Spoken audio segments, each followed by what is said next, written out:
Fala, ecossistema! Estamos de volta e agora com mais um convidado super especial. Ele que é autor de 7 livros sobre tecnologia e negócios, palestrante sobre tecnologia e inovação, apresentador de programa de TV e mais um monte de outra coisa. Ricardo Cavallini, bem-vindo. Tudo Vamos bem? falar um pouquinho sobre tecnologia? Prazer estar aqui com vocês. Vamos falar de tecnologia. Vamos começar falando o seguinte: a gente tá num universo em que a IA tá dominando todas as pautas, né? Mas um pouquinho antes a gente teve o metaverso, que chegou, dominou a pauta e de repente desapareceu. E aí a gente vem nesse fluxo, né? Hora ou outra, uma tecnologia ou outra, ela sobe, fica na crista, desce. O que que você tá vendo desse universo novo, entre aspas, né? Mas que está mais popularizado em relação à IA e essas outras coisas que ficaram? Veio para ficar, já é algo palpável, utilizável, ou a gente ainda precisa remar muito nesse mar aí? Legal, vamos lá. Eu acho que você descreveu o que a gente fala do hype, né? Da mania, da moda, do buzz, enfim, tem um monte de palavra em português e inglês para descrever isso. E é um pouco do que a gente vive hoje com redes sociais, né? Então, muita gente falando, e aí, para chamar atenção, não importa se você trabalha na rádio, se você é palestrante, se você é escritor, se você é influenciador, o executivo hoje, né? Tem no LinkedIn, então É. as pessoas precisam falar. Então, tudo é muito exagerado, tanto para o bom quanto para o ruim. E aí cria essas ondas aí que nem sempre elas são tão sólidas, né? O metaverso é um bom exemplo. Quando o metaverso explodiu ano passado, eu escrevi um artigo no UOL falando, olha, do jeito que está sendo vendido, isso é uma mentira, né? E aí eu apanhei de um monte de gente lá, mas aí chegou a prova aí de que era uma mentira. No caso de IA, eu costumo dizer o seguinte, olha, IA está na moda, mas não é modismo, Ó. né? Então, assim, é uma tecnologia que já causou muito impacto no mundo, a gente Uhum. não percebe muito isso, a gente começou a perceber quando chegou na gente, né? Com o É. chat GPT, aí todo mundo começou a olhar para a IA. O chat GPT representa uma parte da IA, né? Que é a IA generativa, mas é muito maior do que isso. Então, a inteligência artificial veio para ficar, tem muita coisa ainda que ela vai trazer e vai mudar não só a sociedade, estamos falando de cultura, comportamento de consumidor, mas também vai mudar os negócios. É. Mas não é uma tecnologia que está sozinha, tem muitas outras tecnologias que estão caminhando em paralelo aí. É engraçado você falar isso, né? Que você é colunista no UOL, né? E Eu você fui, foi, é. fui 5 anos lá. E quando você falou desse artigo do metaverso, eu lembro que a gente aí nos caminhos conversava sobre isso. Eu falava, gente, não vai ser esse negócio de todo mundo botar óculos e andar na rua. E assim como você, eu também tomei algumas. Algumas pauladas. Foi. Ah, Porque realmente. E provou que era isso. Agora, a inteligência artificial, para o pessoal que é da linguagem aí da programação, já existia o back-end, né? A coisa já estava rodando em outro nível. Quando pulou para frente do usuário, que é o aplicativo que ele aperta o dedo, aí despertou o interesse.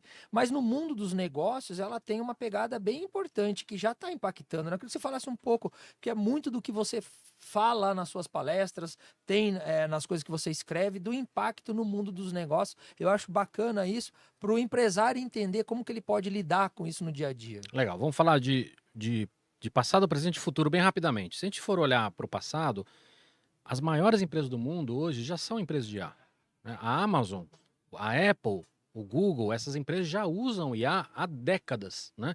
Então, se você entrasse na Amazon há 20 anos atrás, ia ter lá o que eles chamam de filtro colaborativo, que é, Hum. você comprou isso, pessoas que compraram isso também compraram aquilo.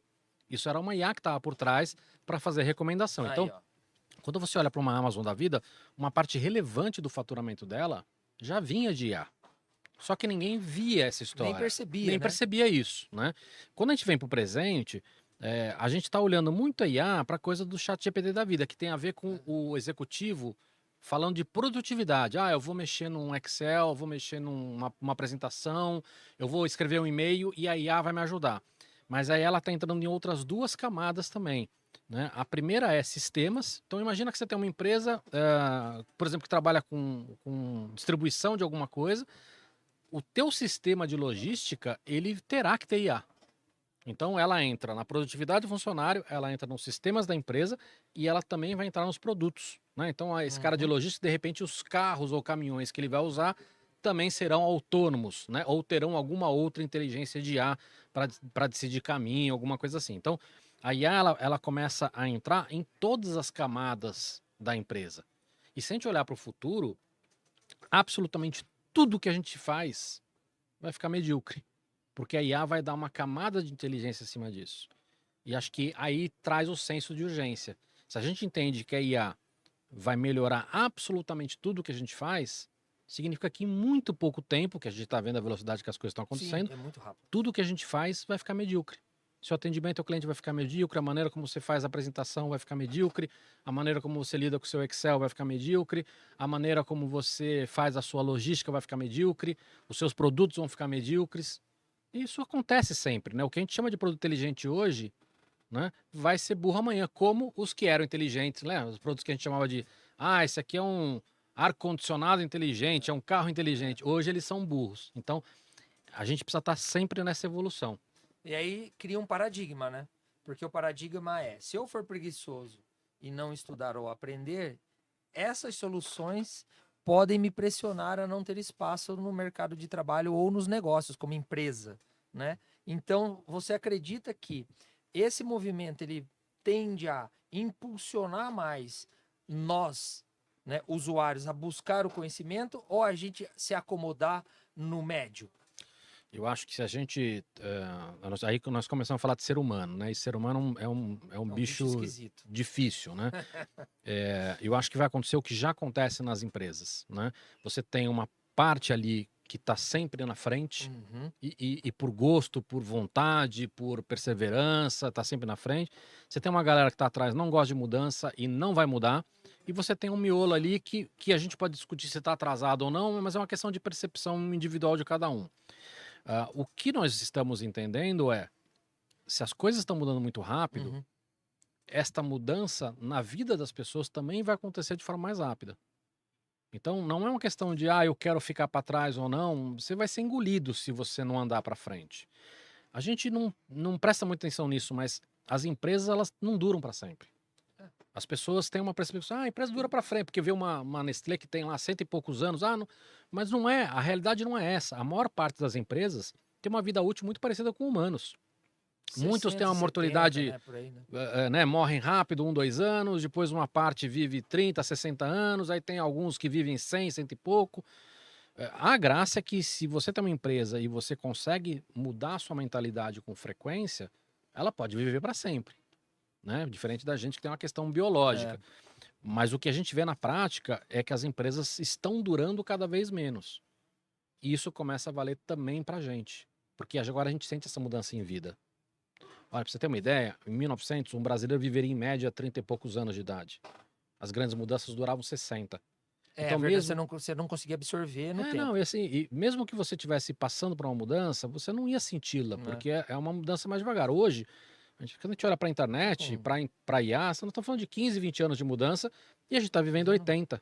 Né? Então, quantas vezes a gente vai sentir isso? É exposto a essa transformação, né? Eu, com a minha idade, eu vivi a mudança do digital e agora eu estou vivendo a mudança da IA. Os meus pais, eles são vivos ainda, mas quando eles trabalhavam, eles não viveram nenhuma dessas duas mudanças. Com certeza. E não viveram a Revolução Industrial. Já tinha passado isso. Né? Não, isso que você colocou é excelente para ilustrar, porque eu tô com 50 e eu falo que eu sou da época analógica. Então, para a gente estar podendo conversar, eu precisei também me provocar e avançar. E aí, essa história de tem o que não vai fazer, né? Vai ficar do jeito que tá, tem aquele pouco, é a camada do 1%. E nessa turma aí, a gente também coloca as empresas nessa camada de 1%, 5%. Essas empresas aqui hoje vão começar a se destacar porque elas conseguem entender melhor esse movimento da ferramenta, né? É uma ferramenta, né? E conseguem aplicar isso melhor no negócio. É muito difícil a gente falar em proporção, né? Mas o que a gente viu com a internet foi exatamente isso. Muitos CEOs perderam o emprego porque não conseguiram se adaptar à nova realidade do digital. Muitas empresas que eram lá empresas de ponta deixaram de ser de ponta e muitas morreram, ou não morreram, mas perderam completamente a relevância porque não conseguiram se adaptar à realidade nova. A grande maioria não conseguiu. Se a gente for lembrar que a pandemia faz pouco tempo atrás, mas a gente já tinha quantos anos de internet? internet começou comercialmente em 95 no Brasil. 95, né? Se você imaginar que durante a pandemia a maior parte das empresas nunca tinha feito um trabalho remoto e a maior parte das empresas de varejo nunca tinha feito uma entrega digital, É verdade. aí você consegue entender o tamanho do buraco, porque diferente da... E olha, a internet já foi uma mudança curta, nós estamos falando de 20 anos de mudança. Né? Pois é. Não, mas só você pegar o drive da telemedicina. Um pouquinho antes da pandemia, quando começou a se falar da telemedicina, o Conselho de Biomedicina, o Conselho Federal de Medicina emitiu uma nota, os médicos foram contra, ele tirou a nota e o negócio ficou meio bloqueado. No meio da pandemia, isso acelerou ao ponto de, antes de terminar, a gente já tinha uma lei federal regulamentando o mercado e hoje é um mercado de 230 milhões de dólares ano. Né? Tem uma Então, frase do Machado de Assis que está no meu último livro que diz: o futuro sempre chega. não, isso aí é inevitável, né? Não adianta. Talvez a gente não o viva, né? Mas é Isso aquela ele- história. Por falar em livro, conta um pouquinho dos seus livros. Eu acho que é Legal. bacana falar pro Acho que pessoal, né? eu acho que é mais legal falar do último livro. Você tem filhos ou não? Tenho 2, Que idade? 9 e 6. Legal. Agora você imagina teu filho de 9 anos. Daqui 10 anos ele não entrou no mercado de trabalho. Você imagina, já é difícil imaginar o que vai ser o futuro daqui 10 anos. Imagina daqui 30, quando ele vai estar no ápice da profissão dele. Que profissão vai existir? Que mercado vai Pois é. existir? Como é que ele ganha dinheiro? Como é que ele vai ser feliz? Então, minha filha está com 18 hoje, ela estava com 17, e esse meu último livro eu escrevi para ela. Foi uma maneira de eu conseguir ter mais profundidade nesta conversa.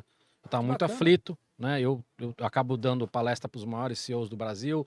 Tem um trabalho que eu faço também com certa frequência para Family Office. Eu falei, cara, não é possível que eu estou trabalhando com uma galera que está me pagando caro para me escutar e com a minha filha, ainda que eu consiga conversar com ela sobre tudo, não estou conseguindo ter a profundidade, porque a agenda deles é pior que a nossa, santo de casa não faz milagre, os hormônios estão gritando, né? O foco deles é complicado. Então, falei, deixa eu escrever um livro, e aí a cada capítulo que ela lia, a gente sentava para conversar, falar de desejo, de dor, de medo, de dúvidas, enfim. Então, não ia lançar o livro, um monte de amigo meu que estava sabendo da iniciativa começou a pedir, Que bacana. me encheram o saco, você quer lançar. Eu falei, tá bom, vou lançar. Então, a ideia desse último livro é que ele ajude, não mais do que ditar regras, ajude que as famílias tenham essa conversa. Então eu falei, mesmo que seu filho ou sua filha não goste de ler, combina, lê um capítulo, e aí cada capítulo que um dos dois lê, senta para conversar sobre aquilo. Para falar um pouquinho, olha, o que eu acho que faltou aqui, a tua experiência de vida pode trazer, como é que você vê esse futuro, como é que você pode ajudar e planejar, enfim. Então é uma maneira da gente olhar para esse longo prazo. Porque antigamente, não é que a escolha da profissão era fácil, nunca foi. Não, nunca foi. Mas você tinha um caminho melhor definido. Você escolhe uma carreira, acha um bom emprego e dá sequência. Hoje, com as coisas mudando desta maneira Tá que volátil estão, demais, né? como é que você planeja esse futuro? Então, é uma maneira de trazer essa conversa, essa discussão para dentro da família. Como chama o livro? Chama Para os Seus Próximos 1000 Anos, um manual para as profissões que ainda não existem. Pegou aí? Para os seus próximos 1000 anos, o Manual das Profissões que Não Existem. Disponível online, só Você jogar acha, lá, acha na Amazon e no site da editora, mas procurando meu nome, Ricardo Cavallini, você acha fácil. Ricardo Cavallini, segue aí. Cara, achei sensacional isso aí. Já fiquei curioso, já porque fiquei com vontade. é um desafio mesmo É lidar, um né? baita desafio. Porque a gente está falando de empresa, a gente está falando de pessoas, a gente está falando de mercado de trabalho, e essa tecnologia ela vem bater na nossa porta assim violentamente, né? É mais profundo do que isso. Olha só, a gente não para pensar, mas se a gente for olhar para as últimas grandes ondas de revolução tecnológica, por exemplo, a revolução industrial, muito do que a gente vivencia hoje, que a gente acredita que é pilar da sociedade, o comércio, as grandes cidades, né, o trabalho, a escola, elas são o que são hoje muito por causa da revolução industrial. Se nós estamos falando que a gente tem novas revoluções vindo aí, nós estamos falando que inclusive coisas que a gente acha que nunca vão mudar, podem mudar Podem também. mudar. O problema é que a gente não antecipa, né? Agora meio que fazendo um papo filosofal de pai com pai. A gente não consegue visualizar isso, não tem instrumento, isso dá um certo pavor quando você está nessa fase. Eu tô numa fase que vai chegar lá, você está numa fase que talvez é da pré-emancipação, né? Para seguirem o seu próprio caminho, a gente não tem nenhum instrumento e não é mais como era antigamente, que a nossa verdade era absoluta, né? Porque a gente não tinha onde buscar. Hoje não, ele apertou um botão, tem lá um monte de gente falando um monte de coisa. Talvez o livro possa ajudar um pouquinho nesse caminho também, né, É isso. Ricardo? Eu acho que obviamente, que a gente tem que trabalhar valores antes de tudo, né? No livro eu falo, eu não sou um especialista em um monte de coisa, então é óbvio que saúde mental, valores, tem um monte de coisa que a gente precisa trabalhar com nossos filhos. A minha especialidade é essa, entender esse futuro que está chegando. Então, trazer um pouquinho dessa percepção, quebrar algumas frases que a gente tem visto com frequência nos LinkedIn Disney da vida, mas ajudar também a entender e ter essa conversa de longo prazo, porque ela é muito complicada, né? Então, quais são as habilidades do futuro, né? Como é que eu deveria me preparar para esse futuro, seja lá qual vai ser esse futuro, porque não dá para você pensar e falar, olha, como é que você vai ganhar dinheiro daqui 30 anos? O que vai ser o mundo daqui 30 anos, daqui 40 anos, né? Porque a tua filha de 9 vai viver, na pior das hipóteses, 100 anos. Pois é. Então você imagina, como é que você prepara ela para esse mundo? Não é escolhendo uma carreira. A conversa é um pouco mais profunda do que isso. Você sabe que eu tenho uma palestra que eu já venho fazendo há algum tempo, que chama Carreiras Não Lineares, que tem a ver com essa construção. Eu comecei no hard skill lá na academia, isso, aquilo, mas de repente ao longo do caminho eu percebi que eu não gostava muito daquilo, fui buscando outras, até chegar um momento de ter um programa de TV. Eu sou biomédico, e você fala assim, cara, como é que você pulou da biomedicina, laboratório, mexer com as coisinhas, para ir para televisão? E eu não previ isso em momento algum, né? Isso é uma coisa que já acontece e que eu acredito que vai acontecer cada vez mais. As pessoas mudarem de carreira ao longo da vida e pessoas tendo mais de uma profissão simultaneamente, né? E isso é uma coisa que, apesar de muita gente achar esquisito, é uma boa notícia, porque um dos maiores pesos na cabeça da molecada, não sei se você viveu isso, mas muita gente viveu isso, que é, cara, eu tenho que escolher com 16 anos, 17 anos, uma carreira que eu não sei o que é, não sei o que não é, e é um negócio que vai definir o resto da minha vida, talvez vai definir com quem eu vou casar. Exatamente. Então, esse é um peso muito grande. A hora que essa molecada entende, olha, você tem que seguir uma trilha, ter resiliência, mas muito provavelmente não vai ser a que vai ficar o resto da sua vida, isso tira um peso do ombro deles, né? Porque não precisa ser. Não, concordo contigo. E talvez, veja se você concorda comigo também, é o seguinte, a gente é moldado a ter esse pilar único e o próprio, e aí a gente vai entrar na coisa do mercado, o mercado, ele te poda quando você é uma pessoa da carreira não linear. Um profissional de carreira não linear. Então, mas você faz duas coisas ao mesmo tempo? Mas você desempenha essa outra atividade? Não, não pode. Tem que ser só uma coisa só. E como você narrou, está mudando isso. Está sendo mais comum ter outras habilidades latentes e estar trabalhando com isso. Essa é uma das grandes dificuldades hoje, tá? Não importa do que a gente está falando, você mudar sozinho, enquanto o ecossistema onde você está inserido não mudou, é muito complicado, né? Isso vale para a carreira e vale até antes para a escola, né? Não adianta você falar, olha, a escola precisa evoluir, a escola precisa mudar, mas os pais falaram, tá, mas eu quero continuar que o meu filho vá bem no Enem. Então você quer que a escola mude, mas não quer que a escola mude, né? Ou você quer que ela mude radicalmente, mas você não quer seu filho de cobaia. É muito difícil, né? Então, agora, não adianta a gente levantar todas as dificuldades que a gente conhece, não são poucas, e criar aquilo que você comentou, né? Criar uma resistência ou né? Um bloqueio. Um bloqueio e falar, não, eu não quero isso para mim e deixa eu estar fora dessa história, porque, novamente, o futuro vai chegar e vai atropelar. Vai atropelar. A gente acabou levando essa conversa para outro caminho. Espero que você tenha gostado desse outro caminho. Eu preciso te liberar, mas eu quero fechar com o seguinte: tecnologia e negócios. Vamos dar 3 trends para 2025 para a galera que está ouvindo a gente? Legal. Acho que dentro de IA tem um monte, mas eu acho que finalmente as empresas esse ano estão começando a colocar IA para os funcionários. Eu acho que o ano que vem essas empresas vão começar a olhar não só para os funcionários, mas começar a olhar para as outras frentes, como eu falei, sistemas e produto, né? Acho que essa é uma tendência. Outra tendência que não é exatamente uma tendência nova, mas que a gente também vai começar a olhar com muito mais carinho, é entender que quem está usando a IA é um ser humano. Boa. E o ser humano tem qualidades e defeitos, né? Então, essas IAs que a gente está usando hoje, elas precisarão ser trabalhadas para que os humanos, com seus defeitos e qualidades, né, não sigam um caminho torto nessa história. Então, acho que nós estamos começando a ter essa conversa com mais profundidade e ela é muito importante, porque até então é muito, você tem que estar na IA, tem que ter o ChatGPT, ainda é uma coisa muito rasa, né? É a ética da inteligência artificial? Eu acho que dentro dessa questão de ética, a gente tem muitas discussões. Tem discussão de segurança de dados, de privacidade, de viés, né? Porque o viés não é só social. Sim. Óbvio que o viés social é talvez a questão mais importante, mas existem viés que não são sociais. Vou te dar um exemplo. Se a sua empresa de convênio médico usar uma IA para definir se você pode fazer um exame ou não, ou quanto custa seu exame ou não, será que essa IA não está achando algum padrão injusto ali, né? Então, sei lá, eu vou cobrar mais caro o seguro do seu carro porque tem 3 idiotas no teu prédio que dirigem mal.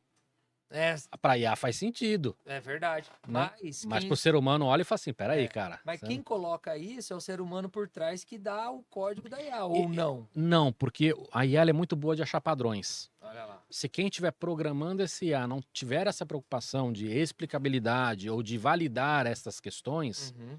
ela vai achar um padrão e vai seguir esse padrão.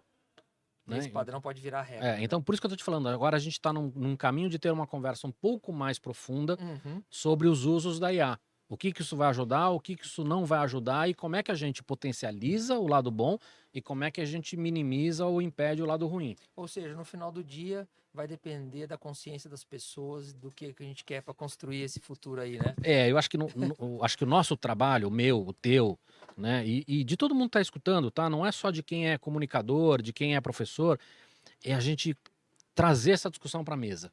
Né? Perfeito. Seja no teu escritório, seja na tua família, seja na sociedade, né? Provocar que o legislativo, o executivo, o judiciário possa ter essa discussão, entenda da tecnologia, porque ela é necessária. A gente precisa conversar sobre isso, né? Não, concordo. E andar para frente. Conversar e amplificar o tom, né? De um sentido propositivo, buscando um caminho bom e comum para a sociedade, né? É isso. Ricardo, preciso fechar por conta do teu horário, porque o papo tá muito bom. Fica um convite para a gente gravar um dia para o Move com mais tempo, Legal, com vai tranquilidade. ser um prazer. Foi um prazer te conhecer. Vamos fechando por aqui. Daqui a pouquinho eu volto com outro super convidado e mais um conteúdo para você. Foi.